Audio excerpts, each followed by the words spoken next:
So what I'm doing right now is getting the bodywork prepped on this unibody. I gotta weld in this bottom panel down here. I gotta build that. I'll probably do that tomorrow. But in the meantime, I wanna get the panels that are done, ready to go. I wanna get them mudded. And when I say mudded, I'm talking about taking body filler and spreading body filler on the whole panel, really, really thin, and then blocking it out. And then that way I don't have to keep blocking and priming and blocking and priming. You're using that body filler for a filler so you can block it once and get it in primer. And that's what I'm working on right now. I have the two fenders, the two doors, the hood, and the body, which is ready except for this panel right here that needs to be welded in. And I have a couple little patch panels that I gotta do. This whole back of this panel right here, I gotta cut this back part of this truck off or do something in there, or maybe cut pieces out of it and hammer it out and weld it back on. I'm not sure yet. When I get ready to get to that, I'll do it. But in the meantime, I want to get as much done as I can, as quick as I can, and stop dicking around on this freaking truck. I'm tired of looking at it in the shop, and I want to get it done. And I have another car that we need to build, two other cars that we need to build, and then one of our personal projects that we want to build. But I want to start getting some of these other projects in the shop and getting them going, you know. We will be working on Rogue again real soon. But in the meantime, this is a customer's car right here. So I want to hurry up and get it done, get it built, get it out of here. And I'd like to take this and another car. We have like Detroit Autorama and a bunch of other car shows coming up. So I'd like to be able to take those to it. So if I start slamming on some of the stuff and getting it done, I know that I can get these pushed out and built and ready for spring. So we'll see what happens. But that's the goal. But in the meantime, we'll see what happens and go from there. But I appreciate you guys watching, and I'm gonna go ahead and just set up the tripod and get back to work.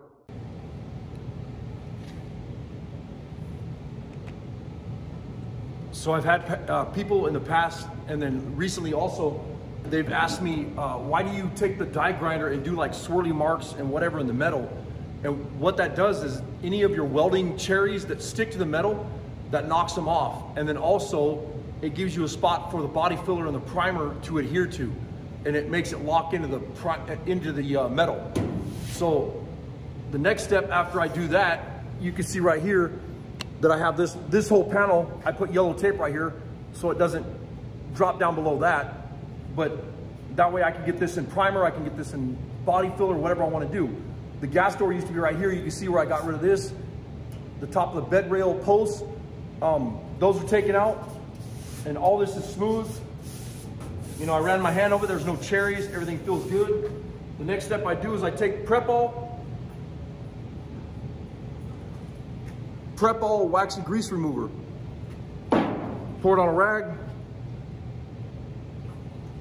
And then I'll wipe this panel down. And you guys remember when you use these rags and you have this much liquid in here that's flammable, when you're done, spread the whole rag out, lay it on the floor and let it dry out before you throw it in the garbage can. It'll catch on fire, so pay attention to that. After the swirly marks are put in the metal with the die grinder, I come through here and I wipe the whole panel down with the wax and grease remover. Scrub it really good and let it dry.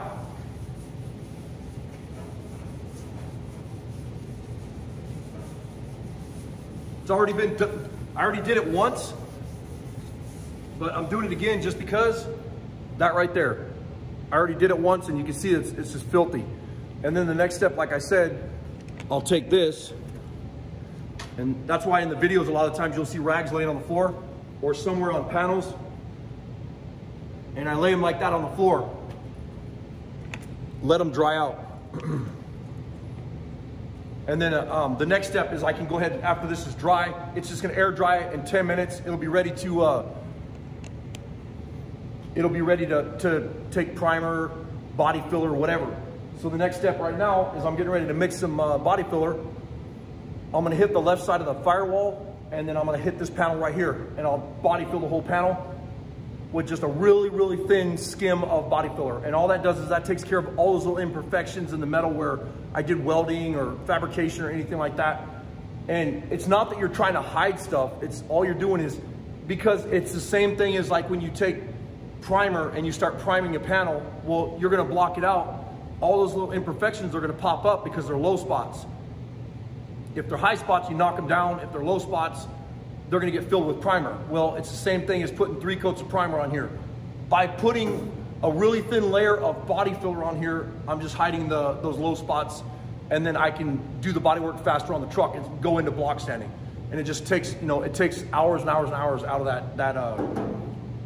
that job that you're working on. So that's all I'm doing right now. The next step I'm gonna do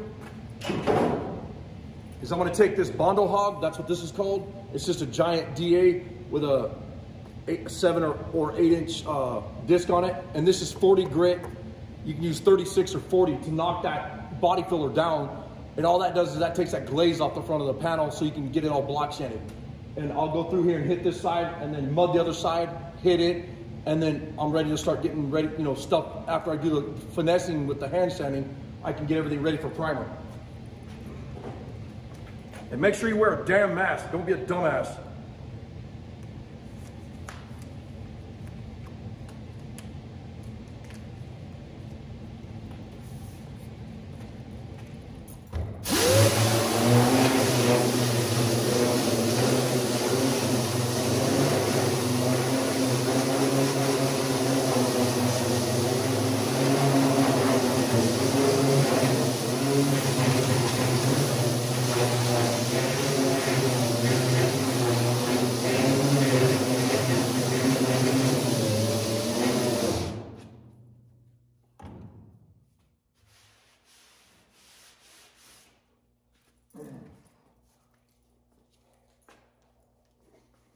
One of the things I wanted to tell you too is, like when you're doing this, make sure that you hold that Bondo hog nice and flat. Just because you have a spot that's a low spot, you're gonna have to fill that later. Don't try to take and tilt that Bondo hog on its side and dig that edge into it, because you're just making another low spot. Keep it nice and flat all the way across that panel, any flat panels that you have, as best as you can. And if not, if you have to get in there and kind of walk it around or move it around, take a small DA and go in there and do the same thing. But those ones, you know, same thing. You want to run them flat. You don't want to be using that edge or whatever. So if that makes sense.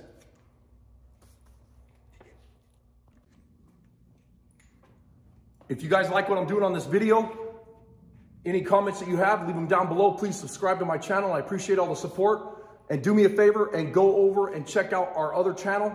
And that's Enzi Mopar Outlaw Customs. Go check him out. Glenn Ridd's awesome, and he's doing the same kind of project I'm doing right now. He's doing a bunch of block sanding and using the DA and doing body filler and primer and everything else on a 1925 Studebaker. If you guys haven't checked it out, please go over and sub his channel. Later.